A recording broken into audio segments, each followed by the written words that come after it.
સમગ્ર ગુજરાતમાં મ્યુલ હન્ટના કુલ 5 ગુનામાં 19 લોકોની ધરપકડ કરવામાં આવી છે. ગાંધીનગર ઝોનમાં 6 લોકોને પકડી પાડવામાં આવ્યા છે. સુરતમાં 7 લોકોને પકડી પાડવામાં આવ્યા છે.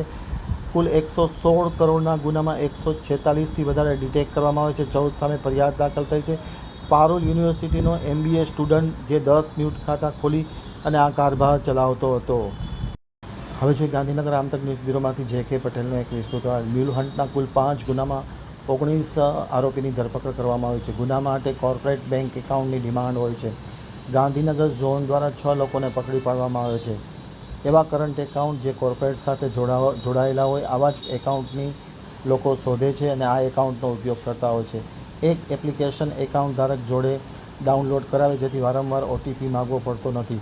અન્ય એક કેસમાં પણ સુરત ઝોન દ્વારા 7 લોકોની ગેંગને પકડી પાડવામાં આવી છે. મોટા વરાછા જહાંગીરપુરામાં 2 ઓફિસ હતી જ્યાંથી સમગ્ર આ નેટવર્ક ચાલતું હતું. અલગ અલગ સાયબરના 116 કરોડના ગુના કર્યા છે. 146થી વધારે ડિટેક્ટ કર્યા છે. 14 જેટલી એમની પર ફરિયાદ દાખલ થઈ છે. વડોદરામાં મ્યુલ હન્ટના મુદ્દે થયેલી ફરિયાદમાં 4 આરોપીની ધરપકડ કરવામાં આવી છે. તેમજ 2 દિવસ પહેલાં અમદાવાદ ખાતે પણ એક આરોપીના 161 કરોડના ટ્રાન્ઝેક્શન સાથે ધરપકડ કરવામાં આવી હતી. તેવી જ રીતે વડોદરામાં પારુલ યુનિવર્સિટીમાં અભ્યાસ કરતો MBAનો સ્ટુડન્ટ પણ પકડાયો છે જેણે 10 ખાતા મ્યુલના ખોલ્યા હતા અને આ કારભાર ચલાવતો હતો. સાયબર સેન્ટર ઓફ એક્સલન્સના પોલીસ વડા રાજદીપસિંહ ઝાલાએ પત્રકારો સાથેની વાતચીતમાં માહિતી આપતા જણાવ્યું હતું.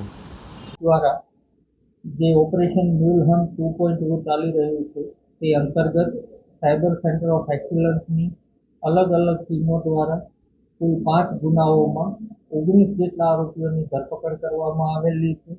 તમામ કેસની વાત કરીએ તો સૌથી પહેલાં એક મોડસ ઓપરન્ડાઈ એવી જોવા મળી છે કે બલ્ક મોડવાળા કોર્પોરેટ બેંક એકાઉન્ટની ડિમાન્ડ હોય છે. એના માટે એક ગેંગના લોકો ભેગા થવાના હતા. તે અંગેની બાતમી વાયરલેસ PI કેતુલ મોદીને મળતા જેના ઉપર અસરકારક કામગીરી કરતા ગાંધીનગર ઝોનની ટીમ દ્વારા 6 ઇસમોને પકડી પાડવામાં આવેલ છે. આ ગુનાની હકીકત એ પ્રકારે છે કે આ લોકો બલ્ક મોડ ધરાવતા ખાતાઓ એટલે કે જેમાં મલ્ટિપલ ટ્રાન્ઝેક્શન થઈ શકે એવી ફેસિલિટી હોય જે સામાન્ય રીતે કોર્પોરેટ બિઝનેસ સંસ્થાઓ અથવા એવા કરંટ અકાઉન્ટ કે જે કોર્પોરેટથી જોડાયેલા હોય જેને આ ફેસિલિટી મળતી હોય છે. આવા ખાતાઓ આ ગેંગો એકત્ર કરતી હોય છે અને એ ખાતાઓને ઓનલાઈન ટ્રાન્ઝેક્શન કરી અને ચેક કરતા હોય છે કે બલ્ક મોડમાં પૈસા ટ્રાન્સફર થાય છે કે કેમ. એક વખત એ ચેક થઈ ગયા બાદ એ ખાતાઓને સોંપવામાં આવતા હોય છે અને એ ખાતા ધારકના ફોનમાં APKના માધ્યમથી એક મોબાઈલ એપ્લિકેશન ડાઉનલોડ કરાવે છે જેથી વારંવાર ખાતા ધારક પાસે OTP ન માંગવો પડે. આ રીતે એકત્ર થયેલી એક ગેંગના 6 સદસ્યો ચૌધરી અંકુર મહેસાણાનો રહેવાસી, પટેલ ચેતન વિસનગર, પંચાલ કિરણ નાના ચિલોડાનો, રબારી સુરેશ નિકોલ અમદાવાદ, રાવળ રાજકુમાર નિકોલ અમદાવાદ અને પરમાર અક્ષયસિંહ મુંબઈ મહારાષ્ટ્રનાઓ આમ 6 ઇસમોની ધરપકડ કરવામાં આવેલી છે જેમાં 3 ઇસમો ખાતા આપવા માટે આવેલા હતા. 2 ઇસમો જે છે એ ખાતાનું ઓનલાઈન ચેકિંગ અને APK ડાઉનલોડ કરાવવાની કાર્યવાહી કરતા હતા અને પરમાર અક્ષયસિંહ જે મુખ્ય ભૂમિકામાં છે જે આગળ સિન્ડિકેટ સુધી આ ખાતાઓ ID પાસવર્ડ સાથે પહોંચાડતા હતા. તે જ રીતે સાયબર ક્રાઇમના ઓપરેશન મ્યુલ હન્ટના અન્ય એક કેસમાં સુરત ખાતેથી PI દેવમુરારી અને એમની ટેકનિકલ ટીમ અને સુરત ઝોનની સમગ્ર ટીમના કામગીરીથી એક 7 લોકોની એક ગેંગ પકડાયેલ છે.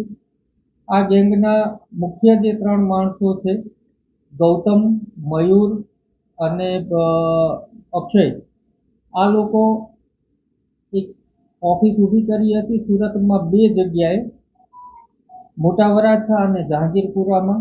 અને આ ઓફિસ ઉપરાંત આ લોકોએ 3 જેટલી પેઢીઓ ઊભી કરી હતી ખોટી. પોકર ચેટેક, જૈનરામ અને 3-4 ટેકનોલોજી. આના માધ્યમથી અલગ અલગ પ્રકારના સાયબર ક્રાઇમના ગુનાઓને આચરતા હતા. આ લોકોએ અત્યાર સુધી 116 કરોડથી વધુ રકમના સાયબર ફ્રોડ કરેલા છે જેમાં કુલ 21 રાજ્યના 146 ગુનાઓનો ભેદ ઉકેલાવા પામેલ છે.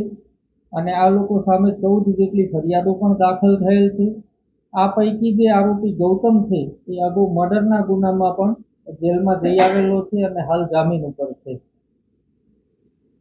અન્ય ગુનાઓની વાત કરીએ તો વડોદરામાં અગાઉ જે કામગીરી થઈ હતી, વડોદરામાં ઓપરેશન મ્યુલ હન્ટ હેઠળ 36/2026 ગુનો દાખલ થયેલો હતો, જેમાં 4 ઇસમોની ધરપકડ કરવામાં આવેલી હતી.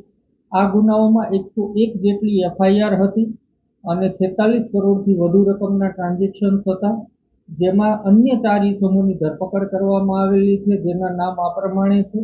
તૌફિક અહેમદ રાઠોડ વડોદરાનો રહેવાસી છે, પોતાનું ખાતું પણ હતું અને આ ખાતાઓએ આગળ હસનૈન નામના વ્યક્તિને મોકલી આપતો હતો. આફતાબ સૈયદ ફિરોઝનગર વડોદરાનો રહેવાસી છે, તે પણ ખાતાઓ એકત્ર કરી અને હસનૈન નામના ઈસમને મોકલી આપતો હતો. હસનૈન ઉર્ફે સાદાબ પઠાણ ચાંદ પાર્ક વડોદરાનો રહેવાસી છે, તે આ બધા પાસેથી ખાતાઓ મેળવી અને આગળ એક નાસ્તા ફરતા આરોપીને મોકલી આપતો હતો. આમ આ 3ની ધરપકડ અને એ ઉપરાંત ચોથો ઈસમ છે અરકાન તૌફિક શેખ નવાબવાડા વડોદરાનો રહેવાસી છે, એ આ ખાતાઓ આગળ પકડાયેલા આરોપી મેમણ ઝુબેરને મોકલી આપતો હતો. આમ આ ગુનામાં કુલ 4 ઈસમોની ધરપકડ થયેલી છે.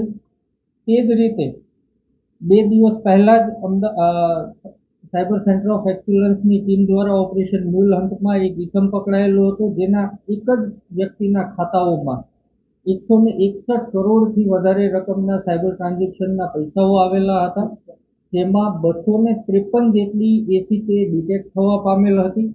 તેમાં આ ખાતાને આગળ ઓપરેટ કરતો એટલે કે ખાતાનો મેઇન હેન્ડલર સાગર મોહનભાઈ અમૃતિયા વસ્ત્રાલનો રહેવાસી છે, તેની ધરપકડ કરવામાં આવેલી છે.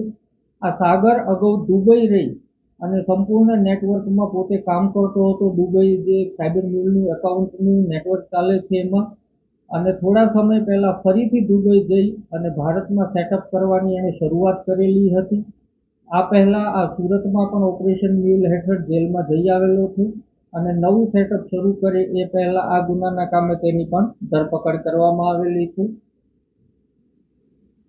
તે જ રીતે વડોદરાના ઓપરેશન મ્યુલ હન્ટમાં અન્ય એક ઈસમ અભિલાષ સન ઓફ રાજેશ મિશ્રા, જે પારુલ યુનિવર્સિટીમાં MBA નો અભ્યાસ કરતો હતો, તે દરમિયાન પોતાના સાથી જે ક્લાસના મિત્રો હોય એની સાથે મળી મ્યુલ નેટવર્કની શરૂઆત કરેલી, જેમાં એણે પોતાના નામે 10થી વધુ ખાતાઓ ખોલાવેલા હતા, જેમાં 28 જેટલી ફરિયાદો થયેલી અને 7.40 કરોડના સાયબર ક્રાઇમના વ્યવહારો તેના ખાતામાં થયેલ હતા, જેની ધરપકડ કરવામાં આવેલી છે.